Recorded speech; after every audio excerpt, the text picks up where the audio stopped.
Unselfish dedication and a passion for his job, his profession, and for CoSIDA, these are all characteristics that define the career of our next Hall of Fame recipient. Recognized among his peers as one of the best in the profession, Blake Timm is in his 5th year at the Great Northwest Athletic Conference. He serves as the Assistant Commissioner for Communication. Prior to that stop, he spent 16 years as the SID at Pacific University. He has served 6 years on CoSIDA's Board of Directors and 6 years on the College Division Management Advisory Committee. A past chair of the former Membership Services Committee, Blake has participated on the Academic All-America Committee and Special Awards Committee. He received the Excellence in Communications Award from the U.S. Track and Field and Cross Country Coaches Association and has twice been honored in his 5 years as the Northwest Conference's SID of the Year. In 2017, Timm was named CoSIDA's Warrenberg Award winner. That's the college division's highest honor. We welcome our next Hall of Fame inductee, Blake Timm. Well, having been in the profession for 20 plus years, there's a lot of great memories and great moments. The first one that comes to mind is when I was at Pacific University and we added football after a 2-decade absence. And the ability to be able to use the local media and use the relationships that I'd built to be able to promote a Division III program in a major market like Portland. If you're not, in some cases, if you're not Oregon or Oregon State, the Blazers or the Timbers, you don't get the media attention. And the fact that we were able to promote a brand new football program at the Division III level and to help it succeed by getting the exposure out there in the media, not only in television, but also in the newspapers, was probably one of my most satisfying moments professionally. And the fact that we, as a university, were able to parlay that 5 years later into a conference championship and be able to, again, promote that using the relationships that I'd been able to build over the years was incredibly satisfying. Some of the other moments, a lot of them, are really about the people that I've been able to spend time with. There are CoSIDA conventions and being able to go and meet different people from across the country and build some lifelong friendships. That means so much to me. The chance to work some huge athletic events on the national scale. One of the first things I ever worked as a professional was the Women's World Cup that was held in the United States. Portland was the venue for the semifinals. So I got to watch Team USA at field level and to be able to be part of that experience. And then later on, the 2008 U.S. Olympic trials for track and field at Hayward Field, the IAAF World Junior Championships, the World Indoor Championships when they were in Portland. To be able to experience those large events because of the fact that I was involved in athletic communications really made for some enriching moments. I think one of the things I'm most proud of, and I mentioned in the previous answer, Lori, was the work that we did with the Pacific football team and the fact that we were able to promote a Division III program in a large media market. And that's hard to do no matter where you're at, whether you're in Portland, whether it's San Francisco, LA, what have you. So the fact that we were able to get that media promotion for that program was an incredibly proud moment. When I was at Pacific, I think I was really proud about that when we had visiting teams come, when we had officials come, they knew what they were going to get when they got to Pacific. They liked coming to Pacific because we put on a first-class experience. We had a great table crew, which I got some of the best student workers that I could have ever had in my 16 years at Pacific. And to be able to have that reputation where people enjoyed coming to your school and they knew they were going to be well taken care of, that's a big point of pride. Since coming to the GNAC, I think the fact that we've developed more exposure as a Division II conference and that we've been able to move the needle in terms of social media and some of the stuff that we're doing to be able to promote a conference that it can be difficult because we're spread over 5 states and 1 Canadian province. And to be able to effectively promote that is a challenge because we're all spread out and it's 10 very different schools in our conference. And we've been able to successfully be able to promote the accomplishments of our student athletes on a national level. along with that, in 2018, I was honored by the U.S. Track and Field and Cross Country Coaches Association with its Excellence in Communications Award, and earning that was an especially proud moment because of the fact that really cross country and track and field are my sports. I ran cross country and track in high school and college. I continue to love the sport, and the fact that it was a group nomination from a number of the coaches and SIDs in our conference was very humbling, and it was a very proud moment because again, it's my sport. It's one of the things I care about so much, and to be honored in that way, it was very special. My younger self, that was so long ago, but the first thing I put out there is something that I've kind of lived by throughout my career, and that is that it doesn't have to be the end all be all and everything. Athletic communications is the type of profession where if you let it, it can eat up your entire life. We could all literally spend from 7 a.m. to midnight trying to get all the tasks done that we can. But that is not the way to have a healthy life, whether it's in athletic communications or whatever profession you choose.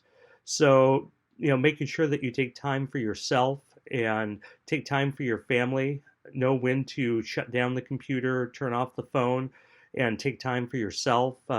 Take time to rejuvenate yourself personally, spiritually, physically, is all very important. And it was something I told my younger self back then, and I continue to tell my younger self now.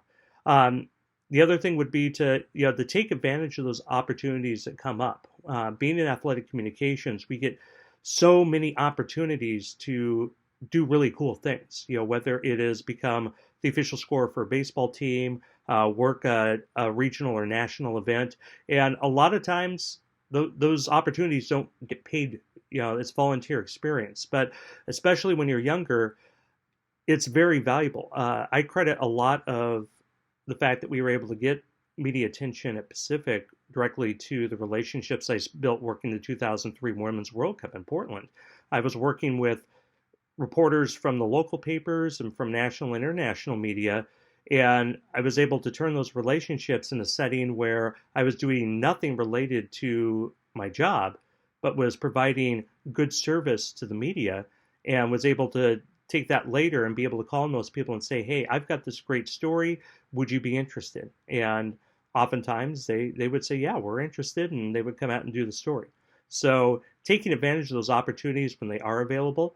Now, with that said, when you've established yourself, don't be afraid to be a little bit more picky with the opportunities that you take. When you have a family in athletic communications, there's a big time draw, and you want to be careful not to.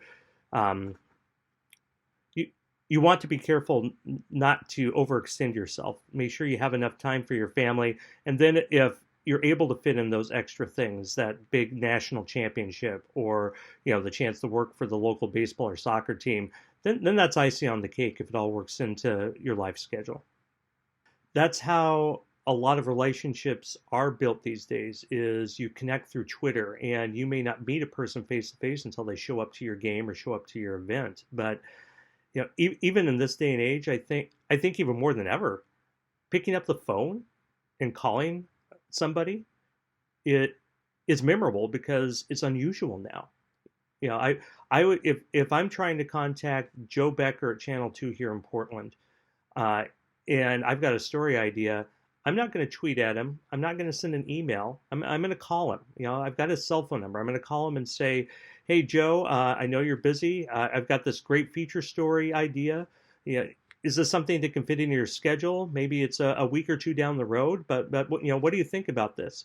And even if he says no, the fact that I called is going to stand out in his mind, because people just don't do that anymore. They tweet at him, send a direct message, send a Facebook message, send an email. So old school is kind of the way to make yourself stand out in some ways, because if you make the call, they're going to remember, wow, that person took the time to call rather than just send a message.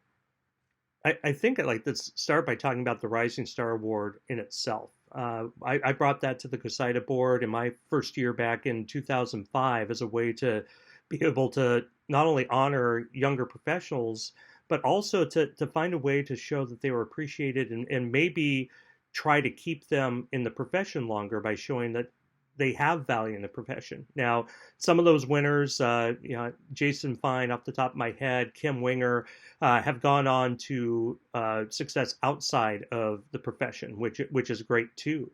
But the fact that the Rising Star Award has grown so much since 2005 and has become the award that has the most nominations year to year in the CoSIDA Special Awards program is very gratifying, because to me it means that we came up with something that truly had value to the membership, and that many people saw as a way to not only honor those up and coming rising stars and to show them value, but to try to find a hook to keep them in the profession. And that might be one of the most gratifying moments of my time in CoSIDA leadership, is seeing how the Rising Star Award has grown so much. What do I look for in a young professional? First of all, I look at how well they can write. Even in this day and age, writing is still the base block for everything we do.